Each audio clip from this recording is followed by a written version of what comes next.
Berikut asuransi yang sedang dalam pengawasan OJK. PT Asuransi Jiwasraya, Persero.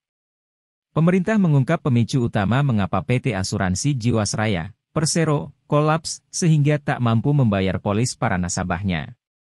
Wakil Menteri BUMN, Kartika Wirjoatmojo, menyebutkan 3 akar permasalahan itu, yaitu yang pertama adalah persoalan likuiditas dan solvabilitas yang tidak baik dan tidak pernah diselesaikan dengan matang oleh manajemen. Persoalan ini menjadi permasalahan fundamental yang akhirnya memicu persoalan lain bermunculan. Untuk masalah likuiditas, manajemen menerbitkan produk asuransi yang bersifat investasi dan bergaransi bunga tinggi yang sangat buruk bagi kondisi perusahaan.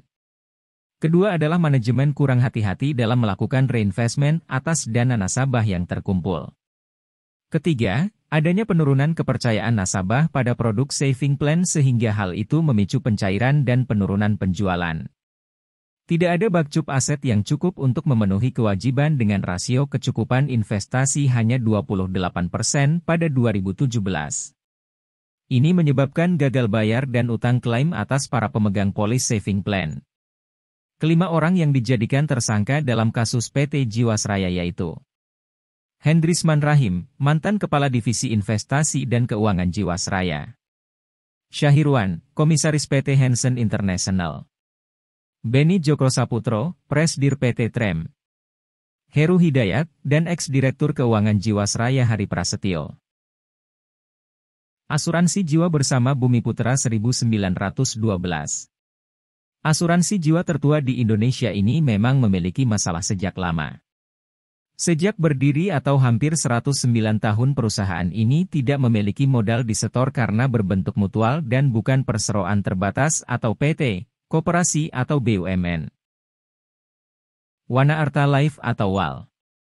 OJK mencabut izin usaha PT Asuransi Jiwa Adisarana Wana Arta atau Wana Arta Life atau PT WAL per Senin tanggal 5 Desember 2022 lantaran perusahaan tidak dapat memenuhi rasio solvabilitas, risk-based capital, sesuai ketentuan yang berlaku.